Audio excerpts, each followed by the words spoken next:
Don't you dare walk away from me. Brandon's voice echoed through the crowded mall corridor as Grace clutched her 8-month pregnant belly. Grace Michelle Thompson had been looking forward to this lunch date all week. At 30 years old and heavily pregnant, simple pleasures like meeting her husband at the mall had become rare treats. Her swollen feet ached in the designer shoes Brandon insisted she wear, even though comfortable flats would have been more practical for her condition. She navigated through the bustling Millbrook shopping center, one hand supporting her lower back, the other resting protectively on her rounded stomach. The baby had been particularly active today, as if sensing her excitement about spending time with Brandon. It had been months since they'd done anything together that didn't involve his work or his constant phone calls. Grace had even dressed carefully, choosing a flowing maternity dress in soft blue that complemented her eyes and made her feel beautiful despite her pregnancy weight gain. She spotted Brandon near Tiffany and Company, his tall frame unmistakable in his expensive gray suit. Her heart lifted at the sight of him until she realized he wasn't alone. Victoria Rose Palmer, his 26-year-old executive assistant, stood beside him at the jewelry counter, her sleek black hair falling in perfect waves over her shoulders. She wore a form-fitting red dress that emphasized every curve Brandon's pregnant wife no longer possessed. Grace approached slowly, confusion clouding her features. Brandon was examining an elaborate diamond necklace, discussing its merits with the sales associate, while Victoria leaned against him with obvious familiarity. Her perfectly manicured hand rested on his arm as she laughed at something he whispered in her ear. "Brandon," Grace called softly, her voice barely audible over the mall's ambient noise. He turned, and instead of the warm smile she expected, his expression hardened with annoyance. Victoria's lips curved into a smirk that sent ice through Grace's veins. "Grace," Brandon said curtly, making no move to step away from Victoria. "You're early." "I thought we were having lunch," Grace said, her pregnancy hormones making her voice shakier than usual. "What are you doing here?" Victoria answered before Brandon could speak. "Brandon's buying me a little thank you gift for all my hard work lately." She gestured toward the diamond necklace with mock innocence. "I've been putting in so many extra hours, haven't I?" "Darling." The endearment hit Grace like a physical blow. She looked at Brandon, waiting for him to correct Victoria, to explain that this was some kind of misunderstanding. Instead, he avoided her eyes and continued examining the jewelry. "Brandon, what's going on?" Grace's voice grew stronger, drawing attention from nearby shoppers. A tall security guard in his 50s had been watching the scene unfold from his position near the mall directory. Something about the pregnant woman's distressed posture and the man's dismissive attitude had caught his attention. His name tag read Bill, and his weathered face showed the kind of concern that came from years of protecting people. "This is exactly why I need Victoria," Brandon snapped, finally facing his wife.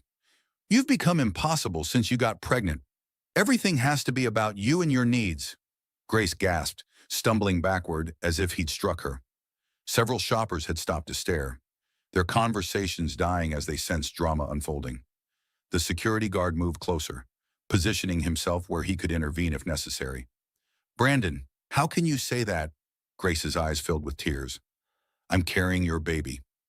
Victoria laughed, the sound sharp and cruel. "Oh, honey, that's exactly the problem. Look at yourself. You're fat, emotional, and frankly, exhausting to be around." The security guard's jaw clenched as he watched Victoria deliberately step closer to Brandon, her hand sliding possessively down his arm. When Brandon didn't pull away, didn't defend his wife, Bill's expression grew thunderous. Grace felt the baby respond to her distress with a series of sharp kicks. She pressed both hands to her belly, trying to calm herself for the child's sake even as her world crumbled around her. "How long?" she whispered, the question barely audible. "How long what?" Brandon's tone was mocking now, emboldened by Victoria's presence and the public nature of the confrontation. "How long have you been sleeping with her?" The question hung in the air like a challenge. Shoppers had formed a loose circle around them, some pretending to browse nearby stores while openly eavesdropping. The security guard moved even closer, his radio ready in case the situation escalated. Victoria answered with deliberate cruelty. "Long enough to know what he's been missing at home." She rose on her tiptoes and kissed Brandon full on the lips. Her eyes locked on Grace's horrified face throughout the embrace. Brandon didn't resist. If anything, he seemed to enjoy the public display of his betrayal. Grace felt something break inside her chest, a pain so sharp it took her breath away. The baby kicked frantically, as if trying to comfort her from within. She gripped the edge of a nearby bench for support, her knees threatening to buckle. "Mrs. Are you all right?" The security guard's voice was gentle but concerned. He moved to her side, his presence solid and reassuring in a way that made her want to cry. "She's fine," Brandon said dismissively, not bothering to look at his wife. "Grace, you're making a scene. Go home." But Grace wasn't fine, and she wasn't going home. Something in Victoria's triumphant smile and Brandon's casual cruelty ignited a fire she didn't know she possessed. "You're right," she said, her voice steadying as she straightened to her full height. "I am making a scene, and I'm just getting started." Brandon's face flushed red with embarrassment as more shoppers gathered to watch the unfolding drama. He strode over to Grace and grabbed her arm roughly, his fingers digging into her soft flesh through the fabric of her maternity dress. "That's enough," he hissed, pulling her closer. "You're embarrassing both of us." Grace tried to wrench free from his grip, but pregnancy had made her slower, more vulnerable. "Let go of me, Brandon. We need to talk about this." "There's nothing to talk about," he said, his voice low and menacing. "Victoria and I are together now. You need to accept that and figure out how to handle it like an adult." The security guard stepped forward, his entire demeanor shifting from casual observer to protective authority. "Sir, I need you to let go of the lady." Brandon glanced at him dismissively. "This is between me and my wife. Mind your own business. Rent a cop. Actually, when you're physically restraining someone in my mall, it becomes my business." Bill's voice carried an unmistakable command that made several onlookers take notice. This wasn't the typical security guard's nervous intervention. This was someone accustomed to being obeyed. Victoria sensed the shift in power dynamics and moved to reassert control. She laughed loudly, making sure everyone could hear her. "Oh, please, Grace is just being dramatic because she can't compete anymore. Look at her." She gestured dismissively at Grace's pregnant form. "She trapped Brandon with that baby, and now she's angry that he's found someone who actually takes care of herself." Grace felt tears streaming down her cheeks, but they were tears of rage now rather than hurt. "Trapped him? We've been married for 3 years. Victoria, we planned this pregnancy." "Did you?" Victoria's smile was venomous. "Because Brandon told me a very different story about how you accidentally forgot your birth control." The lie hit Grace like a physical blow. She had never done such a thing, had never needed to. Brandon had been the one pushing for a baby, talking about their future family, making plans for the nursery. Now he stood silent, allowing Victoria to rewrite their history for an audience of strangers. "That's not true," Grace said, her voice breaking. "Brandon, tell her that's not true." Brandon's silence was answer enough. In that moment, Grace understood that his betrayal went far deeper than just an affair. He had constructed an entire false narrative to justify his actions, painting her as manipulative and desperate while casting himself as the victim. The realization must have shown on her face because Brandon's expression hardened further. "Don't look at me like that. Grace, you know what you did." "I didn't do anything except love you and trust you," Grace replied, her voice growing stronger with each word. "Love," Brandon laughed harshly. "You call that love, constant demands, emotional manipulation, using your pregnancy to control every situation." The accusations were so far from Grace's reality that she could only stare at him in shock. She had been nothing but supportive throughout their marriage, had given up her marketing career to support his business ambitions, had never once used her pregnancy as anything other than a source of joy they were supposed to share. "You're rewriting history," she said quietly, "and you know it." That seemed to snap something inside Brandon. His grip on her arm tightened painfully, and his face contorted with anger. "Don't you dare call me a liar in front of all these people." "Then stop lying," Grace shot back, adrenaline overriding her usual desire to avoid confrontation. The security guard moved closer, his hand resting on his radio. "Sir, you need to release her arm right now." "Or what?" Brandon turned his attention to Bill, his corporate arrogance in full display. "You'll call the real police. I'm Brandon Whitmore, CEO of Whitmore Construction. I employ half the contractors in this city. You really want to mess with me over some domestic dispute?" The threat hung in the air like a challenge. Grace could see the crowd of onlookers growing, phones appearing as people began recording the confrontation. Her humiliation was becoming public entertainment, and Brandon didn't seem to care. Victoria stepped closer to Brandon, sliding her arm through his free one in a gesture of ownership. Maybe Grace should just accept reality and stop making things difficult for everyone. Reality. Grace's voice cracked with emotion. The reality is that my husband is buying jewelry for his mistress while I'm 8 months pregnant with his child. Alleged child, Victoria said with calculated cruelty. The words hit Grace like a slap. Brandon still hadn't denied Victoria's implication, hadn't defended his wife or his unborn child. Instead, he seemed to be enjoying Grace's pain, feeding off her public humiliation. That's when Grace made the mistake of trying to pull away from him one more time, her maternal instincts demanding she protect herself and her baby from this toxic situation. Brandon's response was swift and shocking. The slap echoed through the mall corridor like a gunshot. Grace stumbled backward, her hand flying to her cheek as the crowd gasped collectively. She caught herself on a nearby bench, her other hand protectively cradling her belly as the baby responded to her distress with frantic movement. For a moment, the entire mall seemed to hold its breath. Then chaos erupted. "That's assault," someone shouted from the crowd. "Call security. Someone call the police." The security guard was already moving, his radio in his hand and his face thunderous with rage. "This is Bill requesting immediate police backup to the jewelry wing. We have an assault in progress." Brandon seemed to realize what he'd done, his hand still raised from the blow. But instead of apologizing, his corporate training kicked in. "She attacked me first. Everyone saw her trying to hit me." The lie was so blatant, so obviously false to everyone who had witnessed the encounter, that several people in the crowd began shouting denials. "That's not what happened. He grabbed her first. She never touched him." Victoria, sensing that the situation had spiraled beyond their control, tried to manage the narrative. "Grace has been stalking us for weeks. She's unstable. Look how she's acting." But the crowd had seen the truth. They had watched an 8-month pregnant woman get slapped by her husband while his mistress encouraged the violence. No amount of spin could change what they had witnessed. Grace sat on the bench, her cheek burning from the blow, her baby moving frantically inside her. The security guard knelt beside her, his presence somehow comforting despite the chaos surrounding them. "Ma'am, are you hurt? Do you need medical attention?" His voice was gentle, professional, but Grace could hear an undercurrent of protective fury that seemed personal. She looked up at him through her tears, noting the concern in his weathered face, the way he positioned himself between her and Brandon without making it obvious.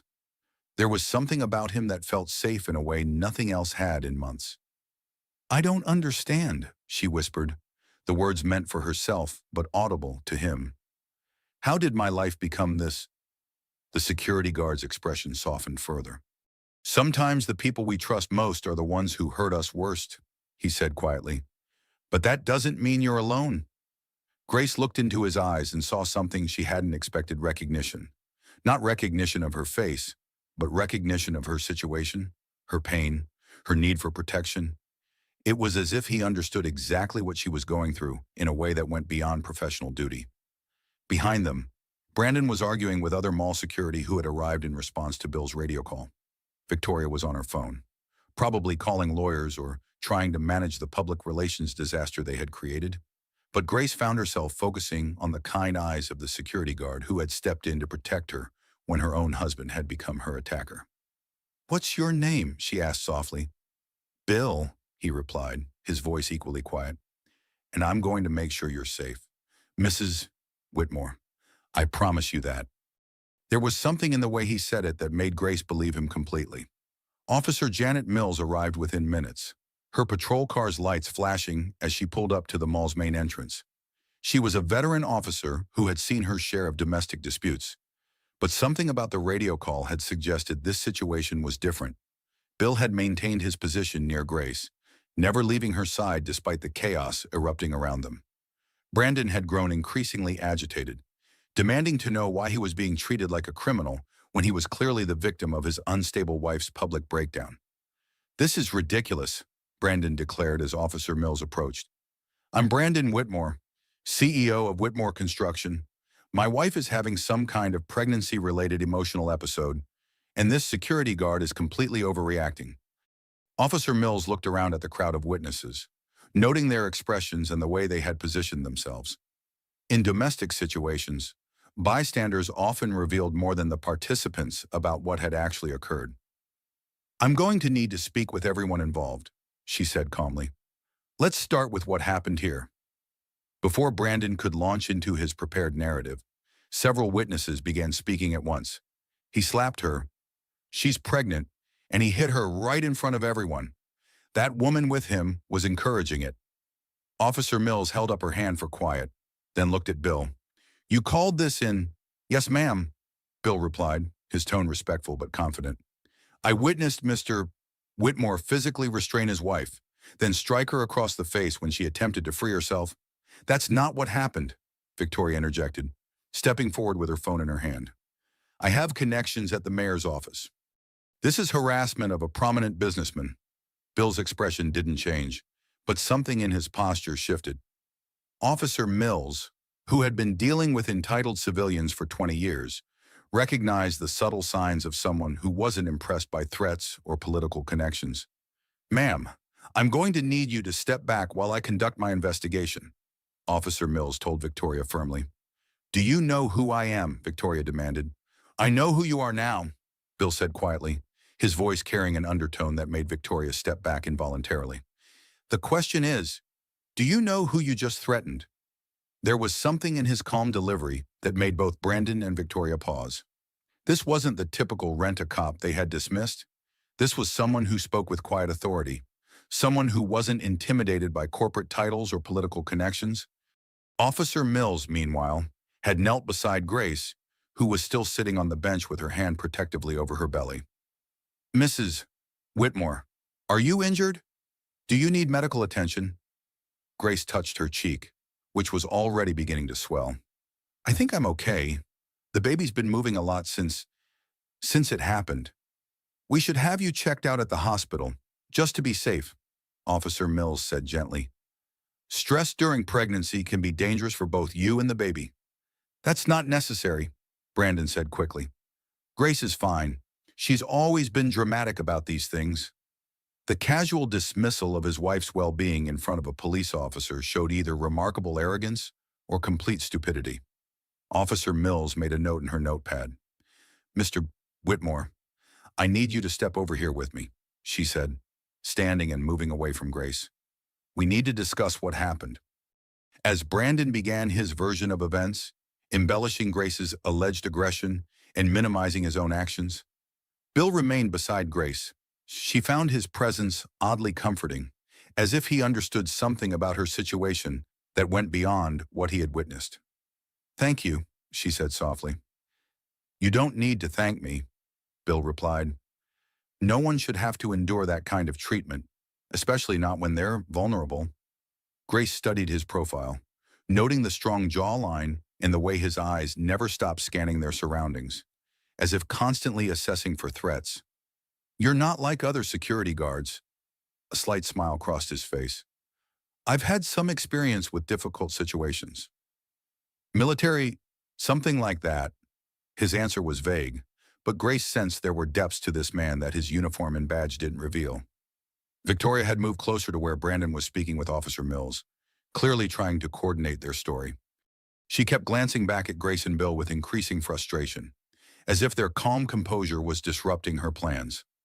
She's been stalking us, Victoria announced loudly enough for the crowd to hear, making our lives miserable with her jealousy and paranoia. Today was just the final straw.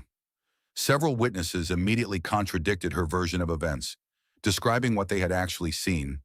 An elderly woman who had been shopping with her daughter stepped forward. That's not true at all, she said firmly. I saw the whole thing. That poor pregnant girl was just asking questions, and her husband got violent when she wouldn't be quiet about his cheating. Alleged cheating, Victoria corrected quickly. The elderly woman gave her a withering look. Honey, I saw you kissing him right in front of his pregnant wife. There's nothing alleged about it. More witnesses came forward. each contradicting Brandon and Victoria's version of events. It became clear that their attempt to reframe the situation was failing spectacularly in the face of multiple eyewitness accounts. Officer Mills returned to Grace after taking initial statements. Mrs. Whitmore, based on what I've heard from multiple witnesses, I have probable cause to arrest your husband for assault. However, I want to make sure you and your baby are medically cleared first. Grace felt a mix of relief and terror. Relief that someone in authority believed her. Terror about what this meant for her marriage and her future as a single mother. I don't know what to do, she admitted, her voice barely above a whisper. Bill knelt down beside her chair, his voice low and reassuring. Right now, you don't have to do anything except take care of yourself and your baby. Everything else can wait. Something in his tone made Grace look at him more carefully. There was a protective quality to his concern that seemed almost paternal, as if he had a personal stake in her well-being beyond professional duty. Do you have family you can call? Officer Mills asked. Someone who can meet you at the hospital. Grace thought about her options. Her sister Rebecca would come, but she lived 2 hours away. Her mother Dorothy had always liked Brandon and might not believe what had happened. She had lost touch with most of her friends after marriage, partly due to Brandon's subtle discouragement of her social activities. My sister, she said finally. She's a lawyer. She'll come. Bill made a note in a small notebook he pulled from his pocket. The action seemed automatic, professional in a way that didn't match his security guard role. What's your sister's name? He asked. I can help coordinate with the hospital if needed. Grace found herself answering without question, trusting this stranger in a way that surprised her. Rebecca Foster. She works for Hartwell and Associates downtown. Bill nodded, making another note. Good firm. She'll know how to handle this situation properly. His familiarity with her sister's law firm struck Grace as odd, but she was too overwhelmed to question it. Instead, she found herself grateful for his competence and calm presence in the chaos surrounding her. As the ambulance arrived to transport Grace to the hospital for examination, Bill helped her stand and walk to the stretcher. His touch was gentle and respectful, but there was something about his protective positioning that reminded her of something she couldn't quite identify. Will you? She started to ask, then stopped herself.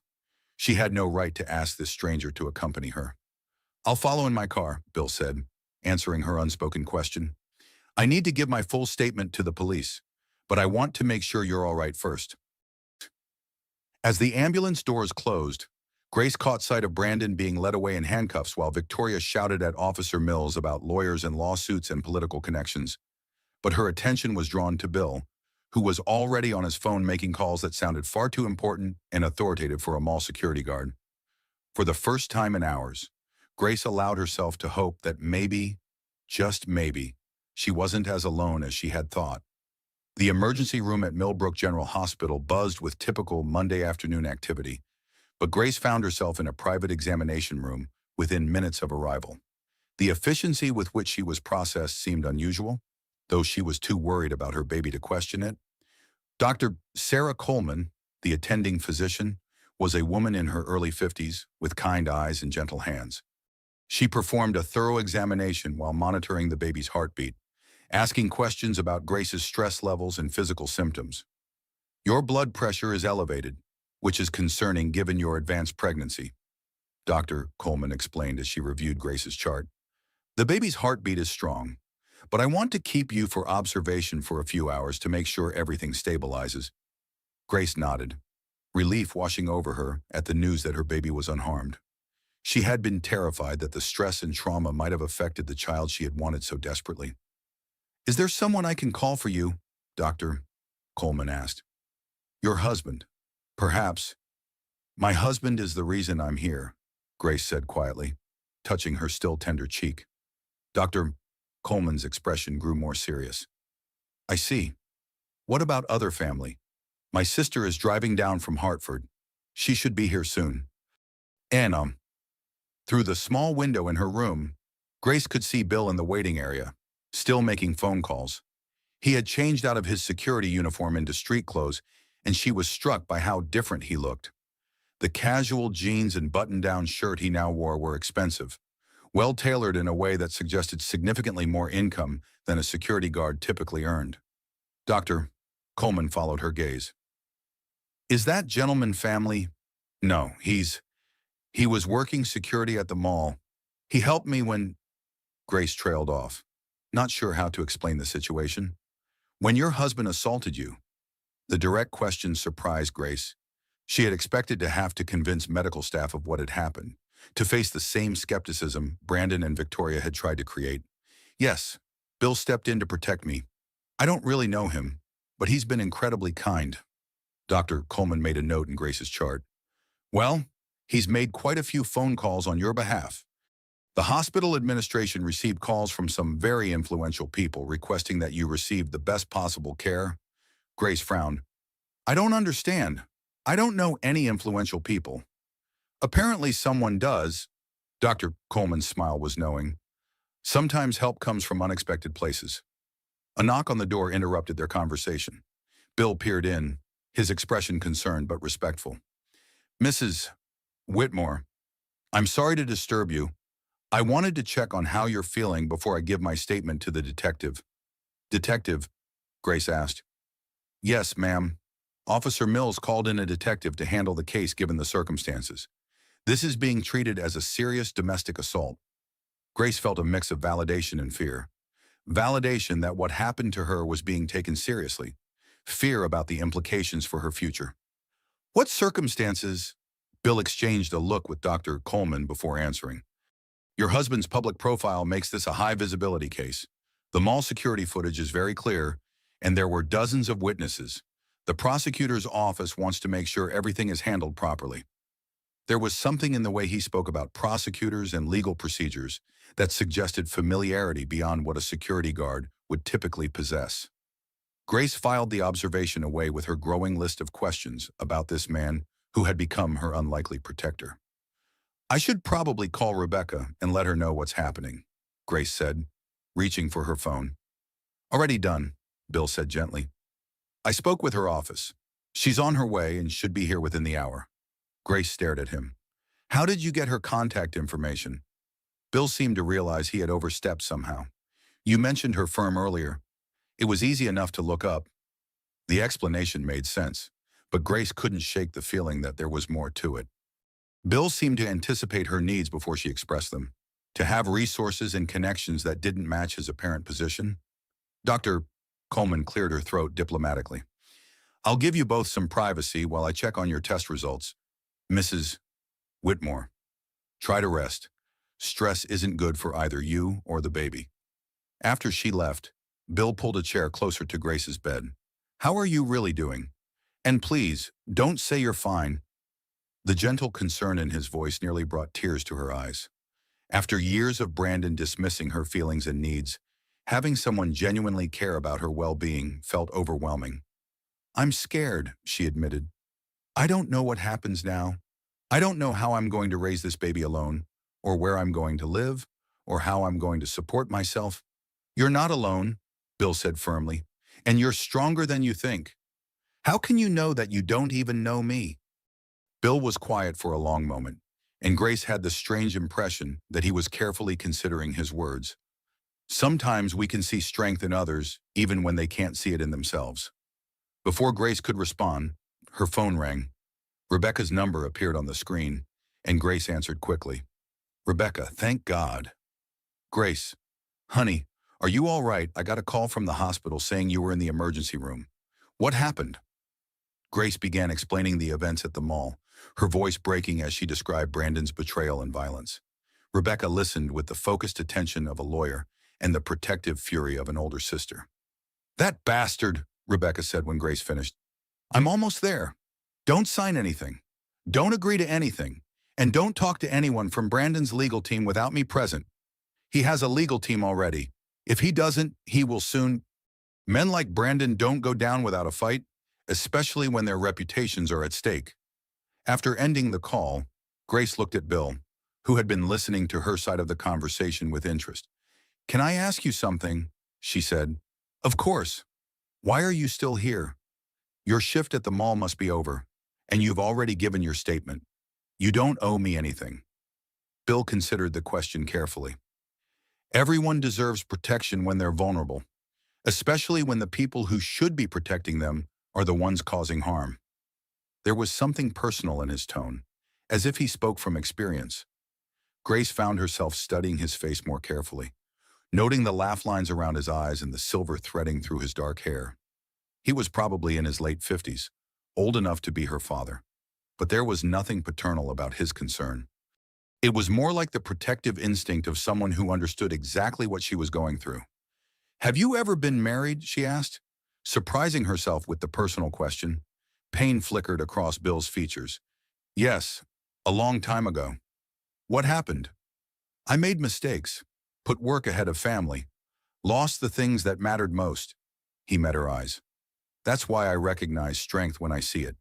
You're fighting for your child, putting their needs first. That takes courage." Grace felt tears welling up again.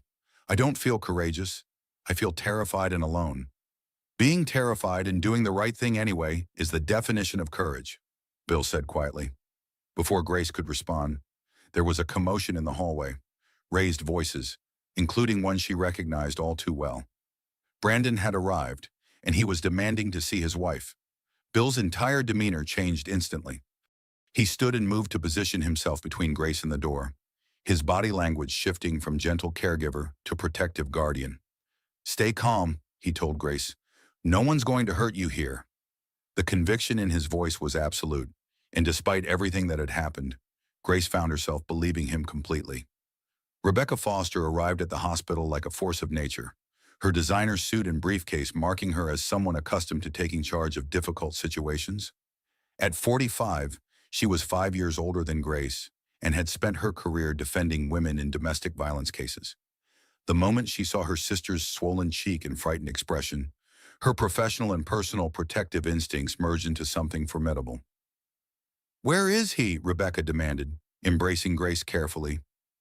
"In the hallway, arguing with security about seeing me," Grace replied, leaning into her sister's familiar strength.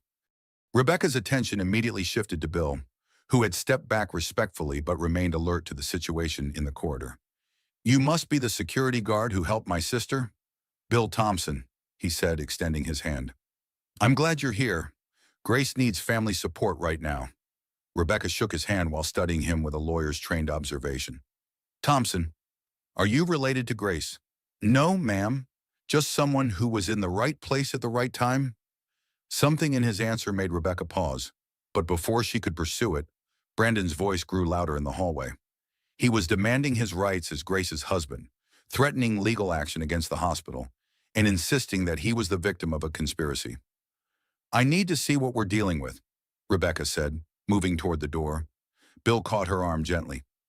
"Mrs. Foster, your brother-in-law is accompanied by his attorney and his companion. They're trying to control the narrative and paint Grace as unstable."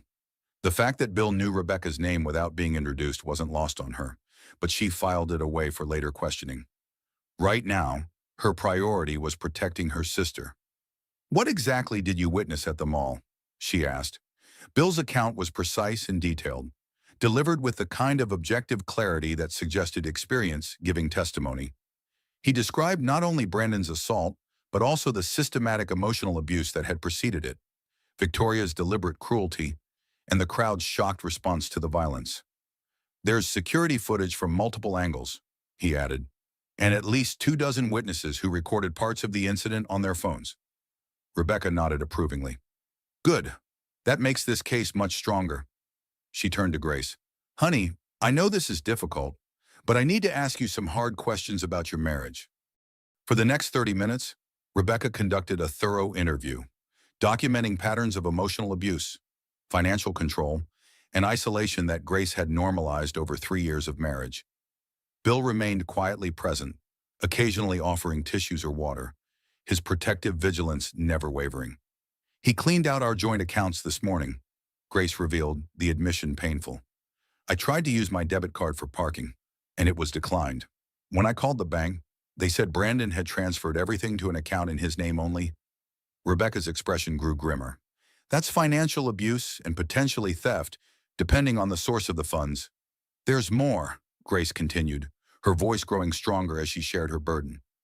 Victoria has been living in our vacation house in the Hamptons for the past 6 months. Brandon told me it was being renovated, but yesterday I found hotel receipts showing they've been there together multiple times. Bill made a note in his small notebook.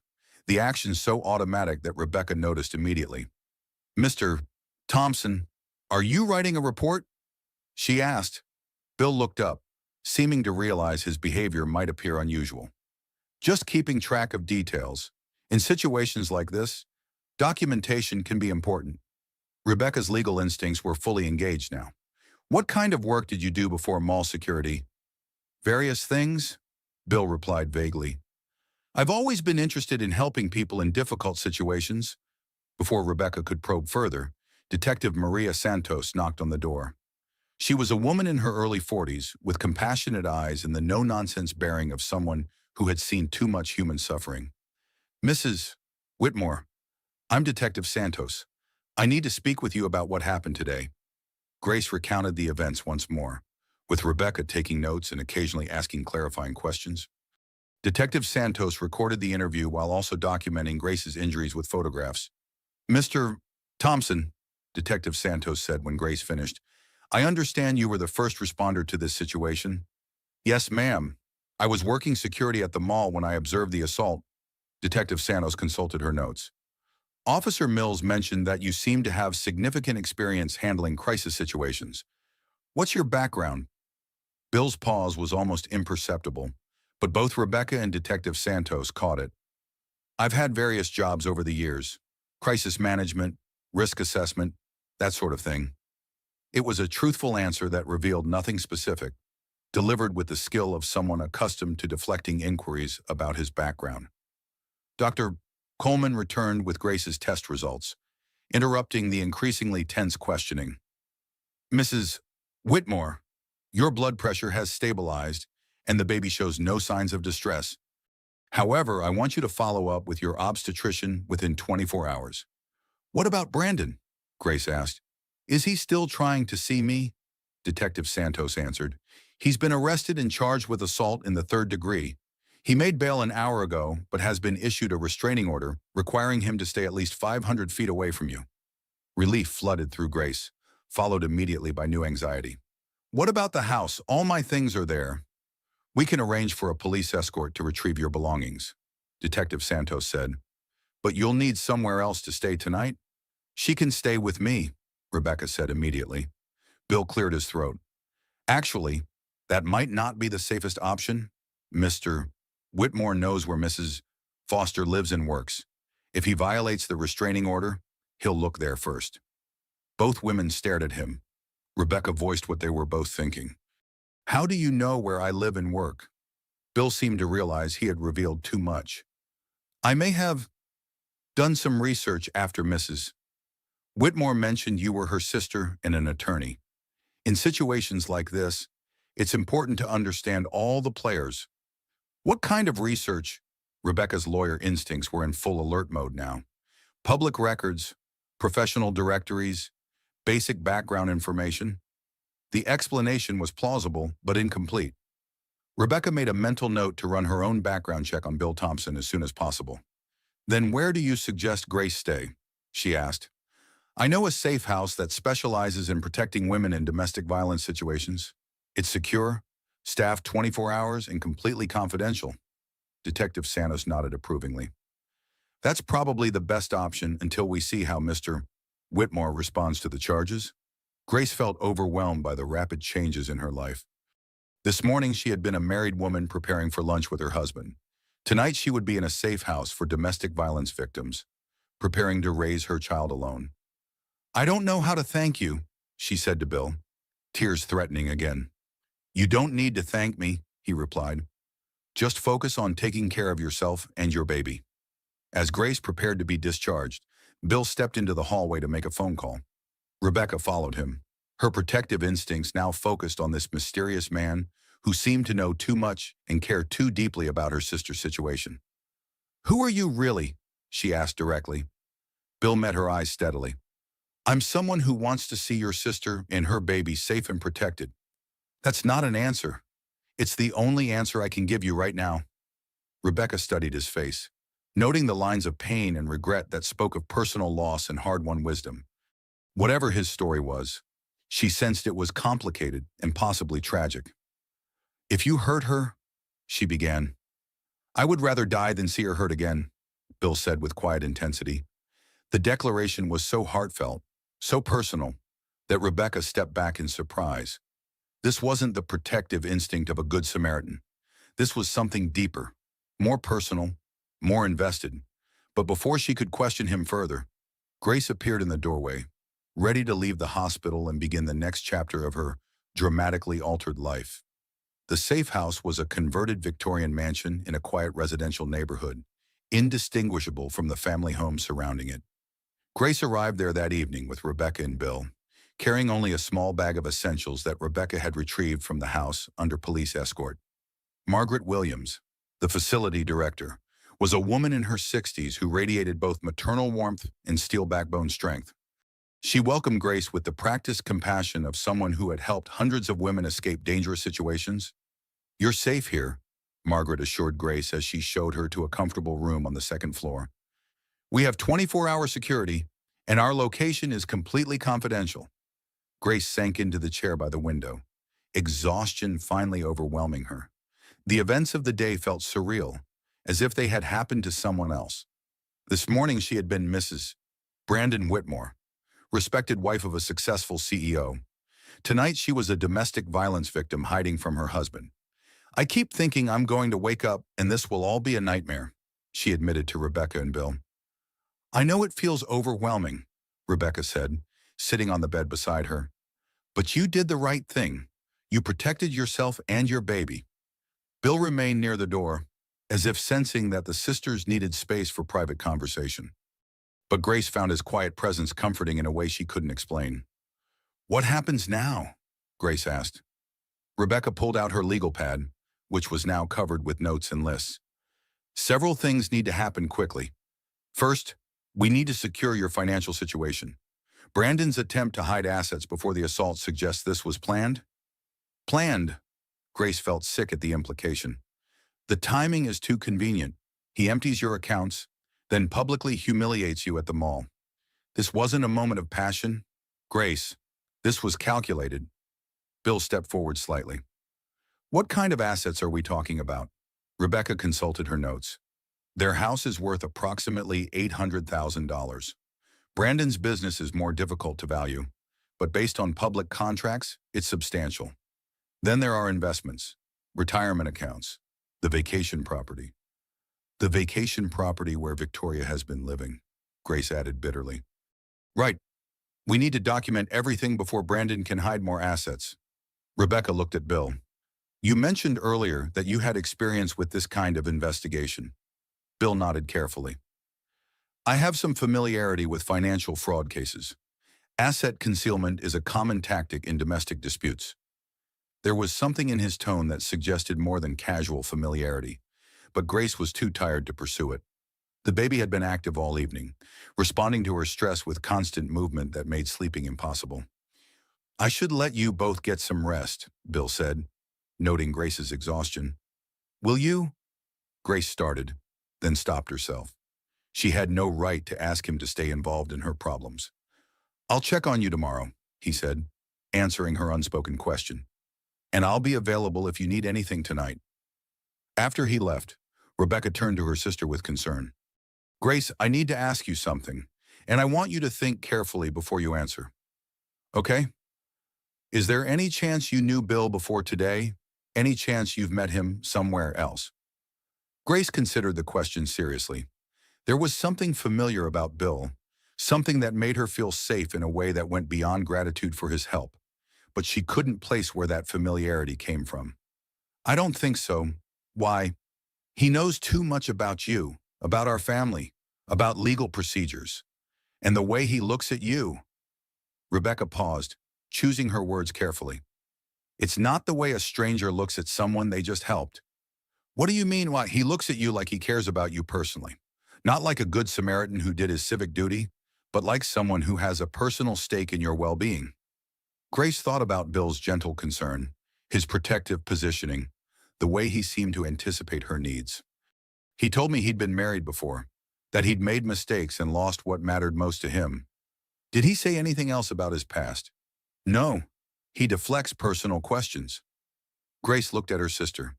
You think he's hiding something? I think he's hiding everything, Rebecca said firmly. And tomorrow, I'm going to find out what. Meanwhile, across town in his luxury penthouse, Brandon paced furiously while Victoria lounged on the couch, painting her nails and seeming remarkably unconcerned about the day's events.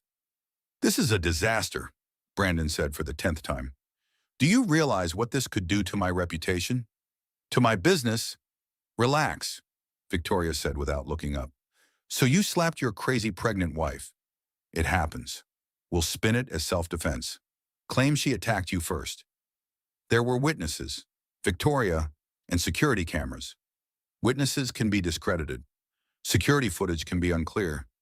Victoria finally looked up, her expression calculating. The important thing is that we control the narrative from now on. Brandon's phone rang, and he answered it immediately. Whitmore? Mr.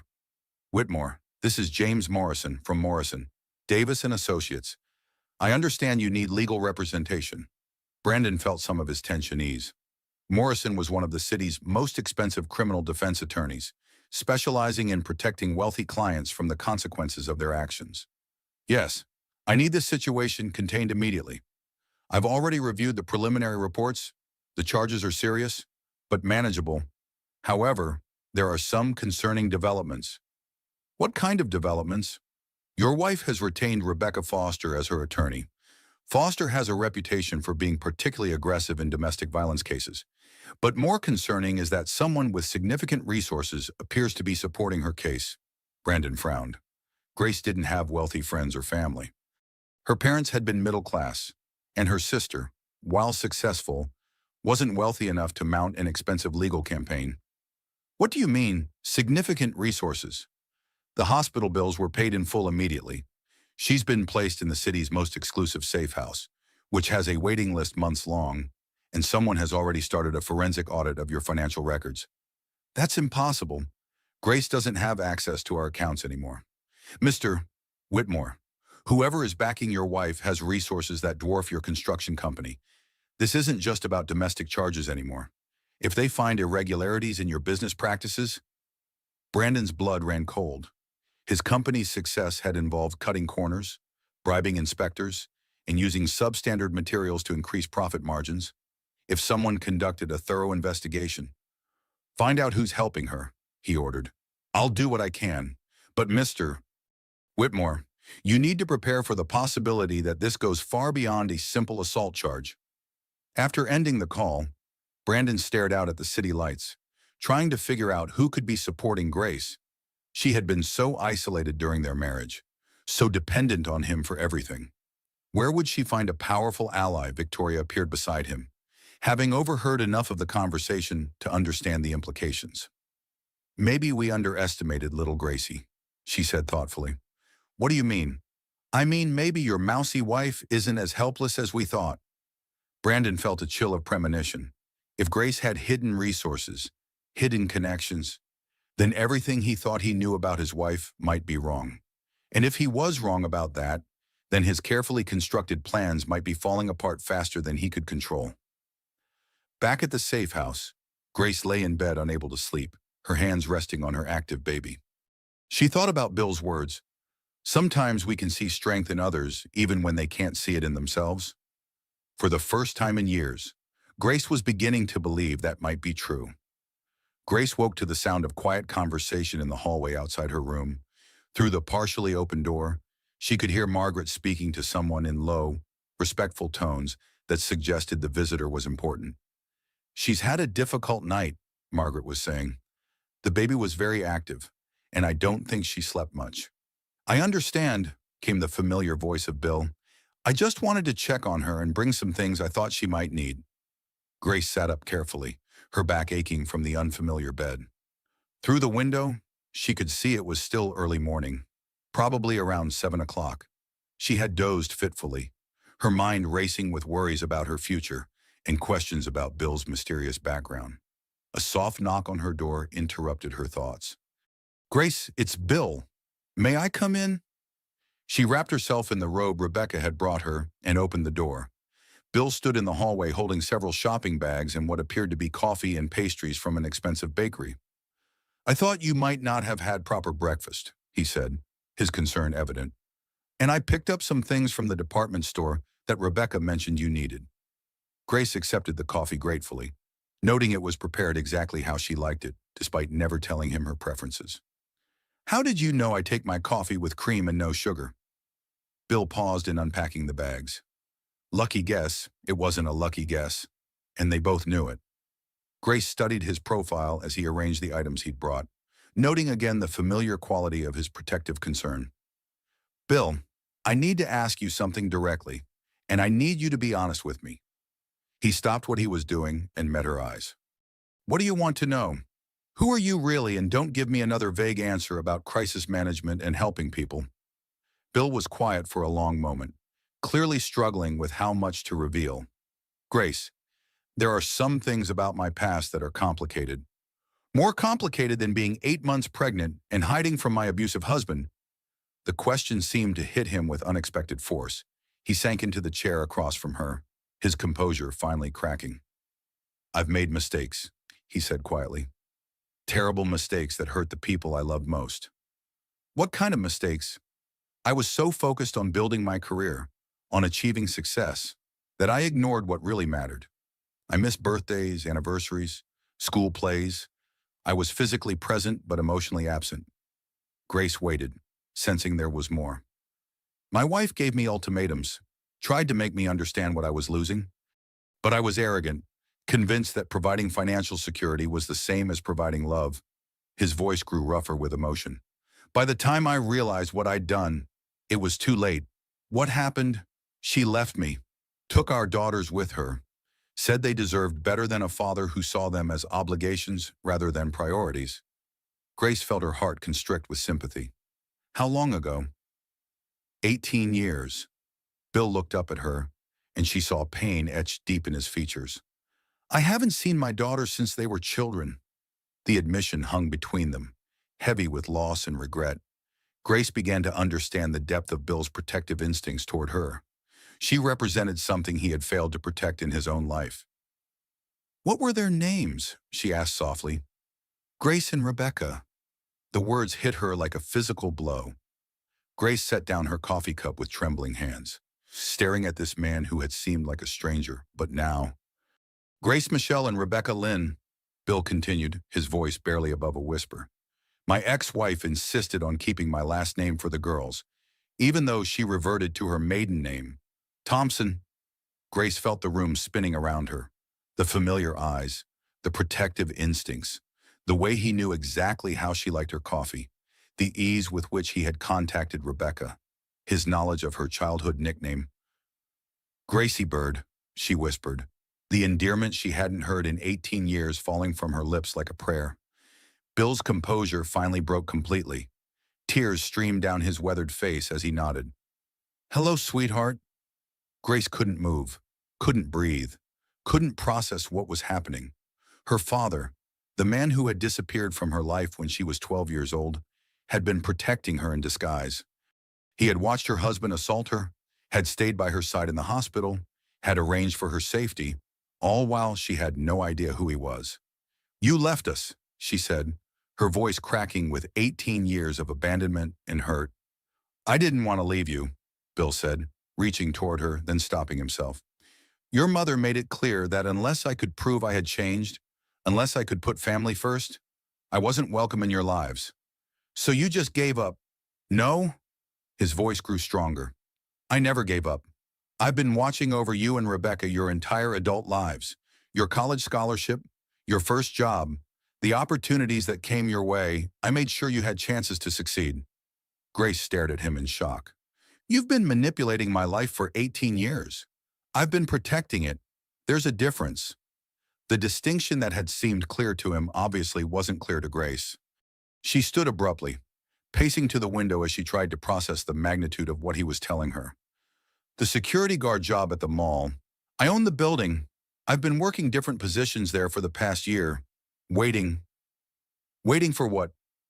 For the right moment to prove to your mother, and to you girls, that I had changed, that I could put family first when it mattered most? Grace turned to face him, anger and confusion warring with a desperate hope she barely dared acknowledge. And yesterday was that moment. When I saw that man raise his hand to my pregnant daughter, nothing else in the world mattered except protecting you. The raw emotion in his voice broke through Grace's defenses. This was her father, the man she had missed desperately throughout her childhood and adolescence. But it was also a stranger who had been secretly orchestrating her life without her knowledge or consent. Does Rebecca know? Not yet. I was hoping you would help me tell her. Grace laughed bitterly. You want me to help you reveal that our dead father is actually alive and has been playing puppet master with our lives? I'm not dead, Grace. I'm right here. I've always been here. Being here and being present are two different things, Grace shot back, echoing the words she had heard her mother say countless times. Bill flinched as if she had struck him. You're right. I failed you both when you needed me most. But I'm here now, and I won't fail you again. How can I trust that? How can I trust anything you say when you've been lying to me my entire adult life? The question hung in the air between them, laden with years of hurt and abandonment. Bill stood slowly, moving toward her with the careful approach of someone trying not to frighten a wounded animal. Because yesterday, when it mattered most, I chose you over everything else. My company, my reputation, my carefully maintained anonymity. None of it mattered when someone was hurting my daughter. Grace looked into his eyes and saw the truth of his words. Whatever else William Thompson had become in the years since he'd left their family, his love for her had never wavered. It had been complicated, misguided, and sometimes controlling, but it had been constant. I don't know how to process she admitted, her anger giving way to overwhelming confusion. You don't have to process it all at once, Bill said gently. Right now, you need to focus on your baby and your safety. Everything else can wait. Grace placed her hands on her belly, feeling the child move restlessly inside her. Her baby, who would grow up with a grandfather they had never expected to have. Mom, she said suddenly. Does she know? Bill's expression grew complicated. Your mother and I have been in communication for the past year. She knows I've been trying to prove that I've changed. And what does she think? She's been watching to see if I would put family first when it really mattered. Bill's smile was sad but hopeful. I think yesterday might have convinced her. Grace felt tears threatening again, overwhelmed by the emotional whiplash of the past 24 hours. Her marriage had exploded, her security had been shattered, and now her supposedly dead father had returned from the grave to become her protector. I need time to think about all this, she said finally. Of course. Take all the time you need. Bill moved toward the door, then stopped. Grace, whatever happens between us, whatever you decide about having me in your life, I want you to know that being your father has been the greatest privilege of my life, even from a distance. After he left, Grace sank onto the bed, her mind reeling with revelations and possibilities. Her father was alive. Her father was wealthy. Her father had been protecting her all along. And her father had just proven that when it mattered most, he would choose family over everything else. For the first time since her world had collapsed, Grace began to believe that maybe, just maybe, she and her baby were going to be okay. Rebecca arrived at the safe house 3 hours later, armed with legal documents and a thunderous expression that suggested she had discovered something significant about their mysterious benefactor.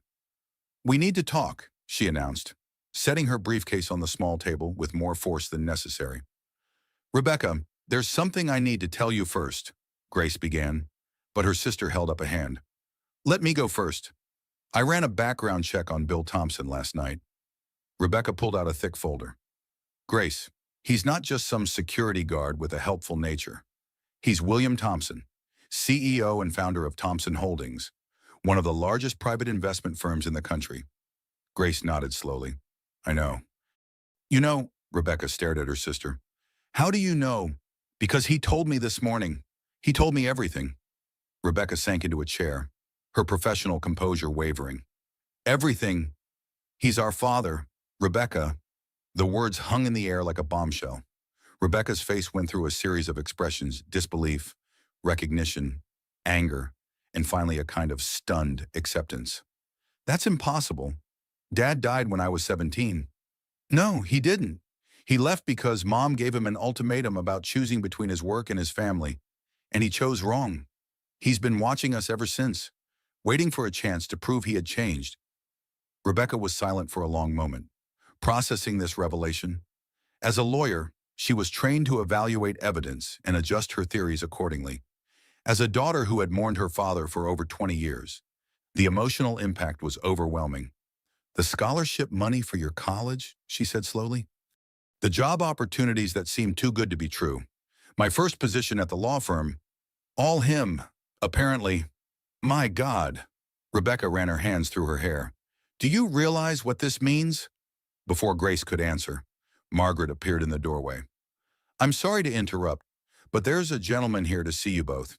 He says he's your father. Rebecca and Grace exchanged glances, then followed Margaret downstairs. In the common room, William Thompson stood by the window, no longer hiding behind the uniform and demeanor of a security guard.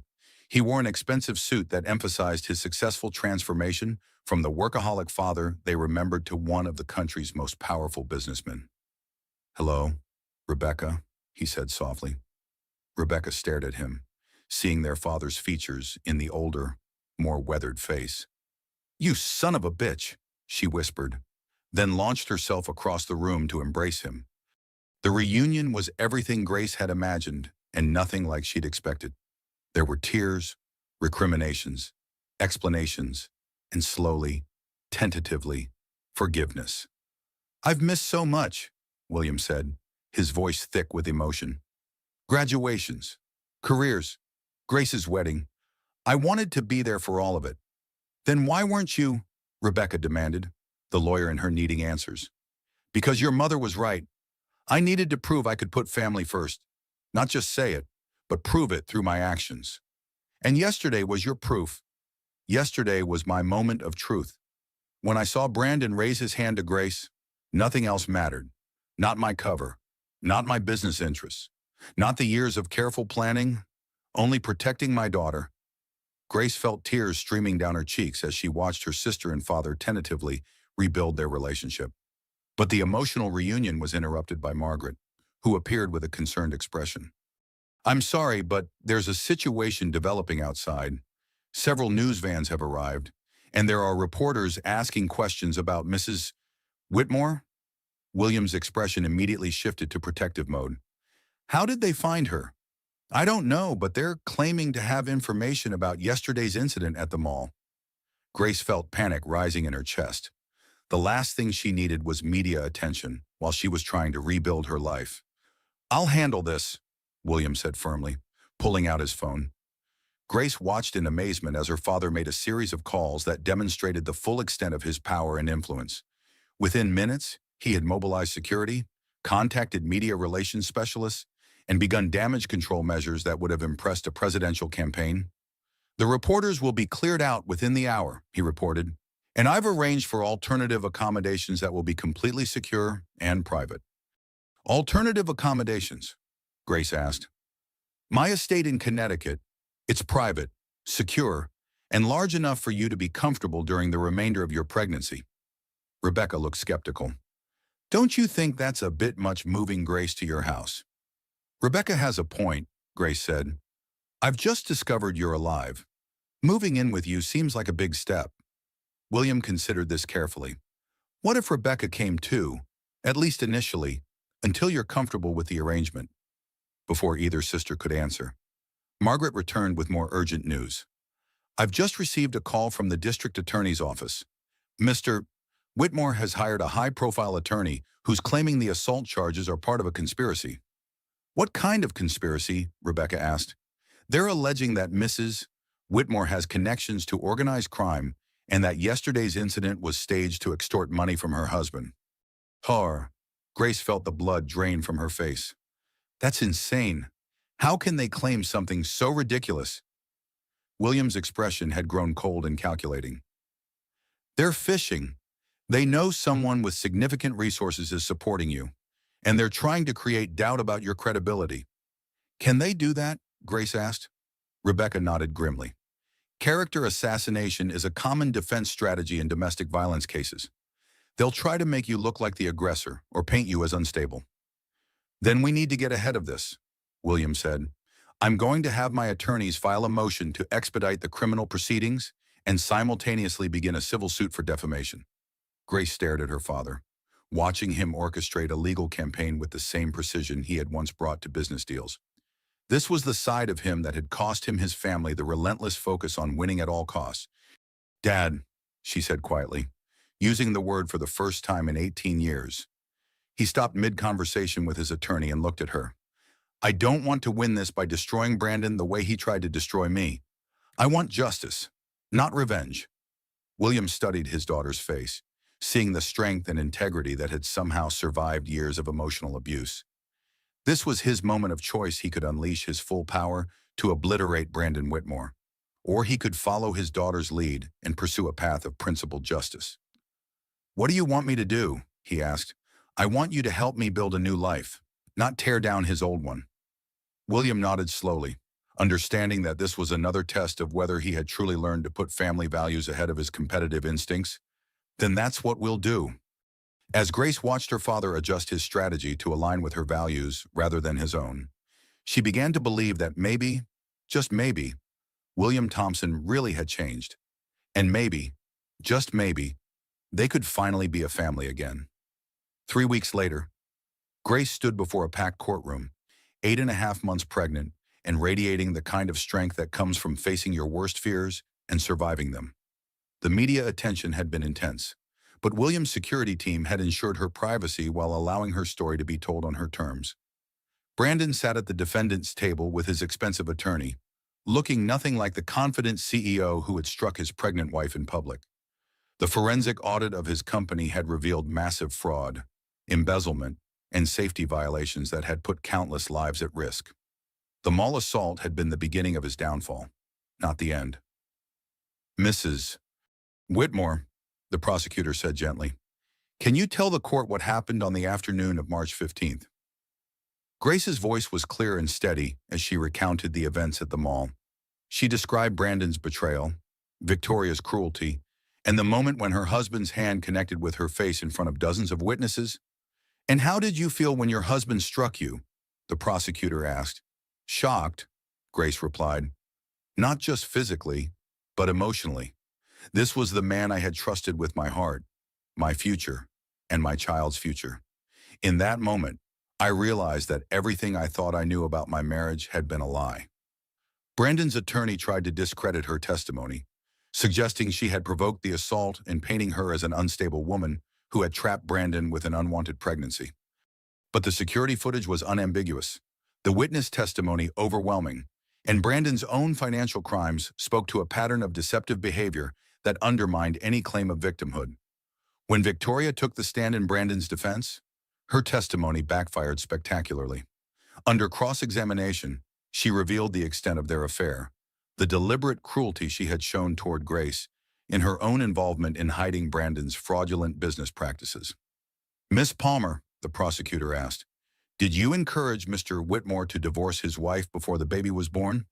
I suggested it would be cleaner, Victoria admitted, not realizing how her words sounded to the jury. Cleaner for whom? For Brandon? For his reputation and his business. So you were aware that Mr. Whitmore was planning to leave his pregnant wife? Of course. That was always the plan. The admission sent a murmur through the courtroom. Grace watched as the jury's expressions shifted from skeptical to disgusted. Victoria had just confirmed that Brandon's assault wasn't a moment of passion, but part of a calculated plan to discard his wife and child. When the defense called William Thompson to testify about his relationship with Grace, the courtroom held its breath.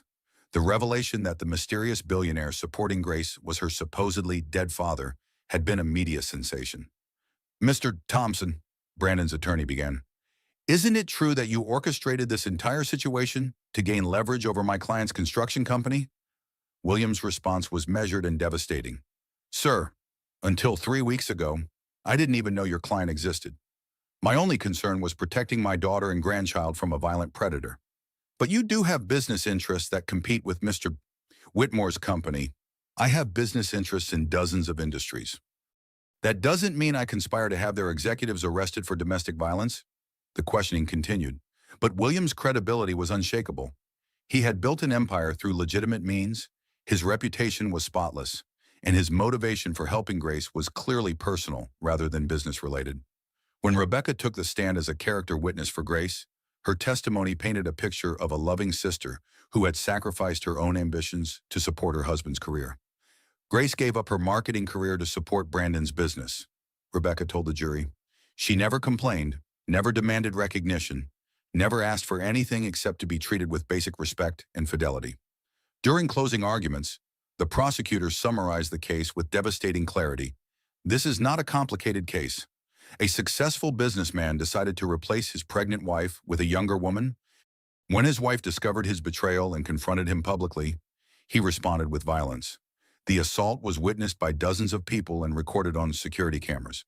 The defendant's subsequent attempts to hide assets and defame his wife's character only confirm his guilt. Brandon's attorney made a final desperate attempt to paint Grace as a gold digger who had somehow orchestrated her own assault to gain access to her father's wealth. But the timeline made such a conspiracy impossible, and the jury had seen too much evidence of Brandon's character to buy his victim narrative. The jury deliberated for less than 2 hours before returning with a guilty verdict on all charges: assault in the third degree, criminal harassment, and financial fraud. The judge sentenced Brandon to 5 years in prison and ordered him to pay full restitution to Grace for the hidden assets. As Brandon was led away in handcuffs, Grace felt no satisfaction in his downfall, only relief that this chapter of her life was finally closing. Outside the courthouse, she faced a wall of reporters and cameras. William and Rebecca flanked her protectively, but Grace had insisted on making a statement. "I want to thank the prosecutor's office for taking domestic violence seriously," she began, her voice carrying across the crowd. "But I also want to say something to other women who might be in similar situations." The crowd grew quiet, sensing this would be more than a standard victim impact statement. "For 3 years, I normalized behavior that should have been unacceptable. I made excuses for emotional abuse, isolation, and financial control because I loved someone and wanted to believe he loved me back. The physical violence was just the final step in a long pattern of abuse that I didn't recognize until it was almost too late." Kunita Grace paused, one hand resting on her very pregnant belly. "If you're in a relationship where someone makes you feel small, stupid, or worthless, that's not love. If someone isolates you from friends and family, controls your finances, or makes you afraid to disagree with them, that's not love. And if someone hits you, even once, that's never, ever acceptable." The crowd was completely silent now, hanging on every word.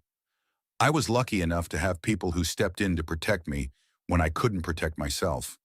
Not everyone has that, but everyone deserves to be safe, respected, and valued in their relationships. Don't settle for less because you think it's all you deserve. You deserve so much more."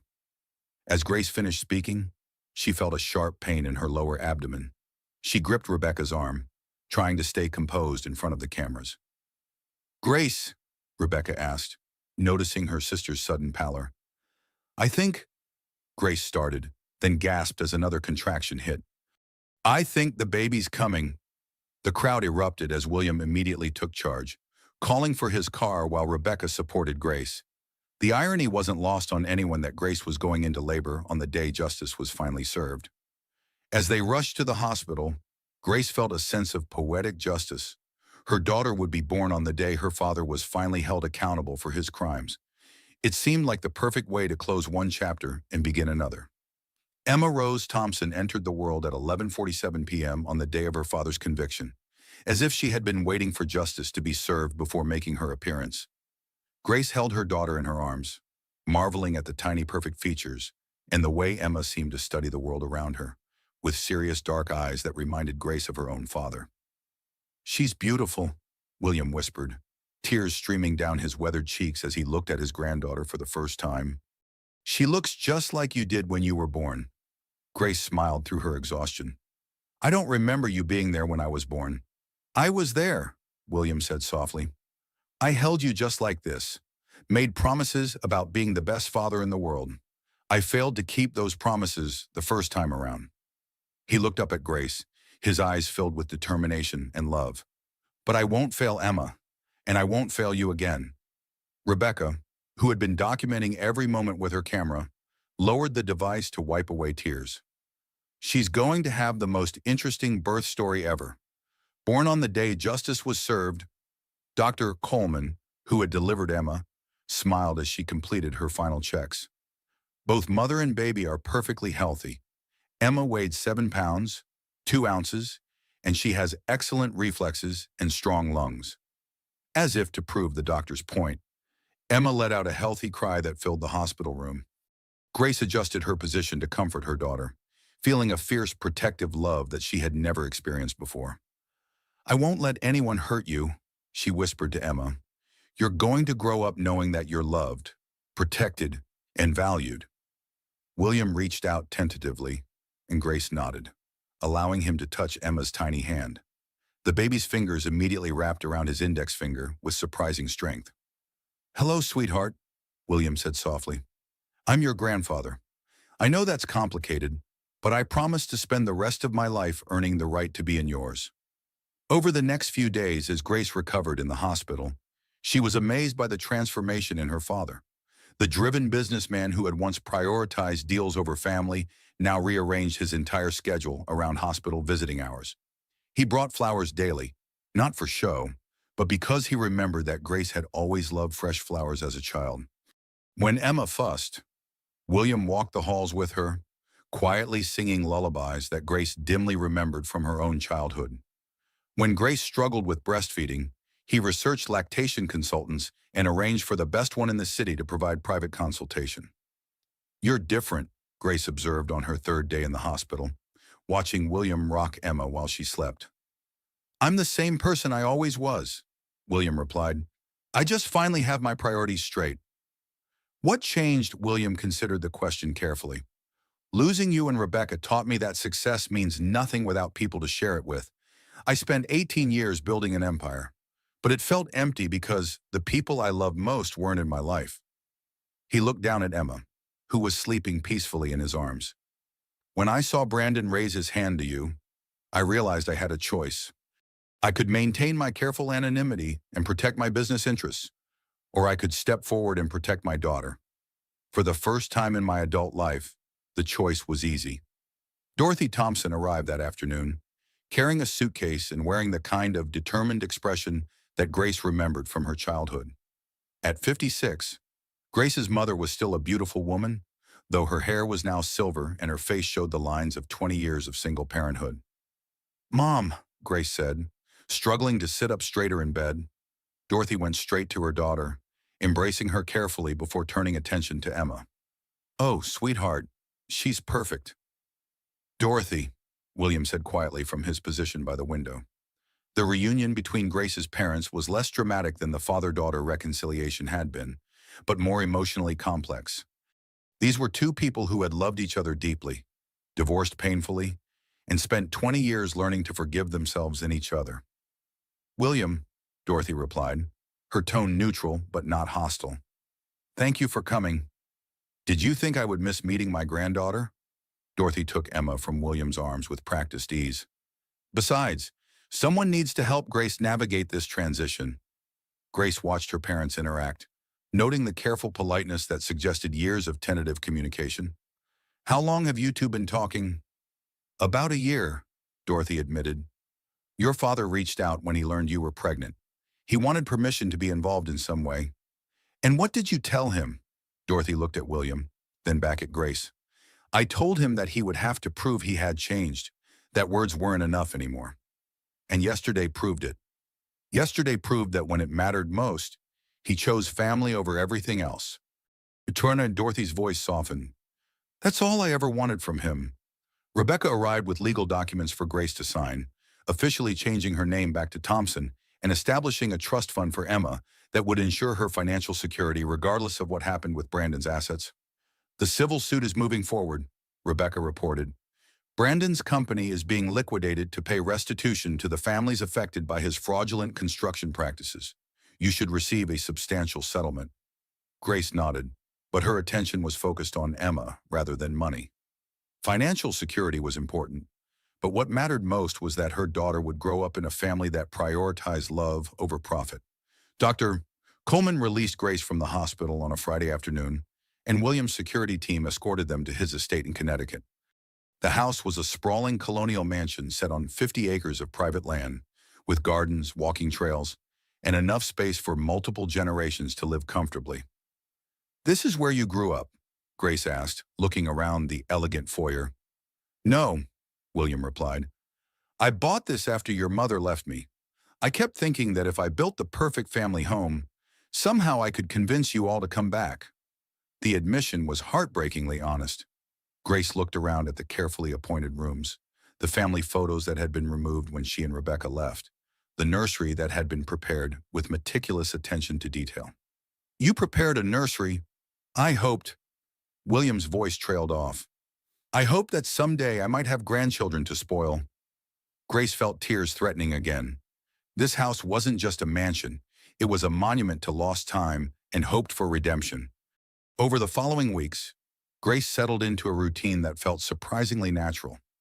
Dorothy had moved into the guest house to help with Emma, creating a three-generation household that somehow worked despite its complicated history.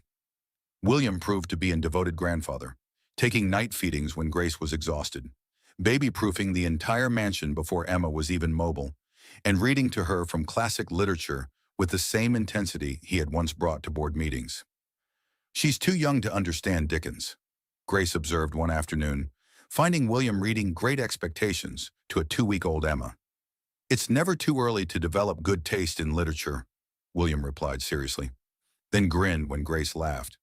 These moments of lightness were balanced by more serious conversations about the future. Grace had decided to return to her marketing career, but she wanted to do it on her own terms. William offered to buy her an established firm, but Grace declined. "I need to build something myself," she explained. "I spent 3 years having my identity subsumed by Brandon's ambitions. I need to rediscover who I am independent of any man, even you." William's response surprised her with its immediate support. "Then let me help you by staying out of your way.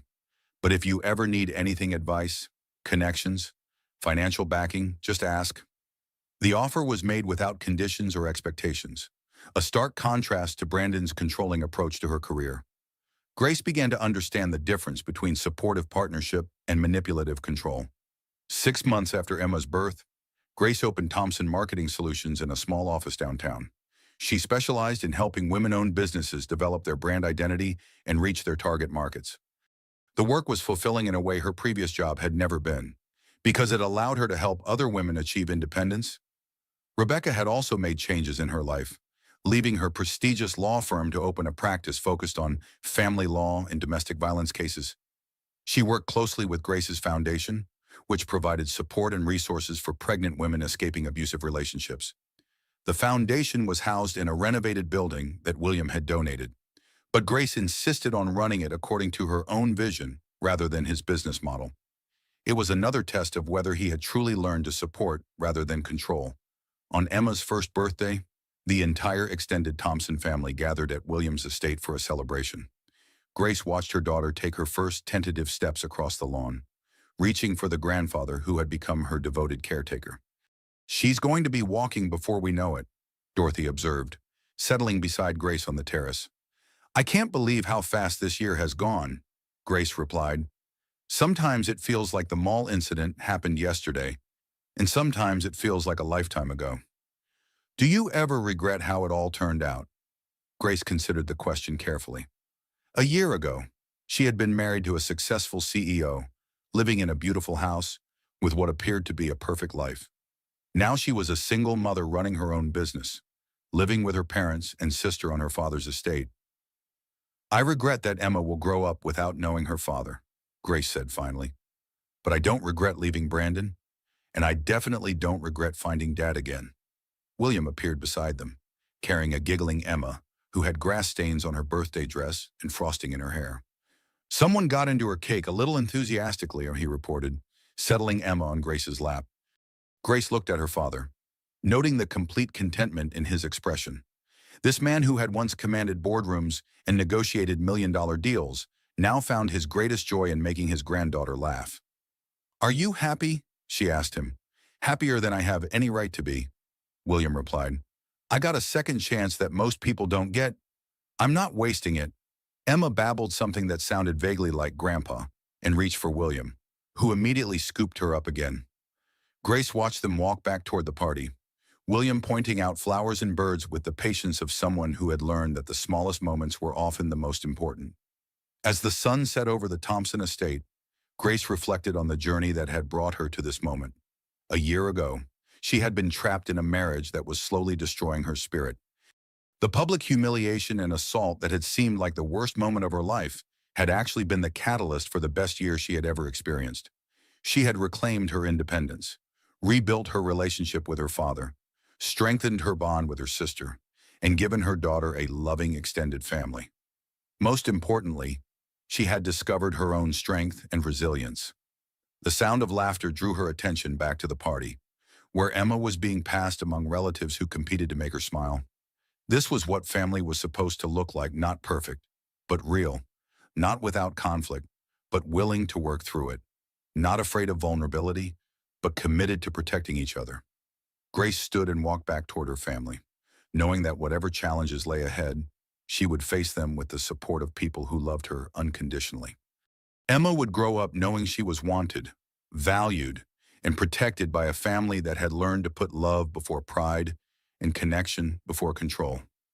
As she rejoined the celebration, Grace caught her father's eye across the garden. He smiled and raised his glass in a silent toast to second chances, redemption, and the unbreakable bonds of family. She raised her own glass in response, toasting the man who had lost his family through his own mistakes, but had spent 18 years earning the right to win them back. Sometimes the greatest victories came not from never failing, but from learning to fail better and love deeper. The guardian who had disguised himself as a security guard was finally free to be what he had always wanted to be: a father, a grandfather, and a protector who put family first. And Grace Thompson, who had walked into that mall a year ago as a victim, walked back to her family that evening as a survivor, a mother, and a woman who had learned that sometimes the worst moments of our lives lead to the most beautiful transformations. Emma's laughter rang out across the garden, the sound of pure joy from a child who would grow up knowing she was unconditionally loved by a family that had found their way back to each other through courage, forgiveness, and the unshakable belief that it's never too late for a new beginning.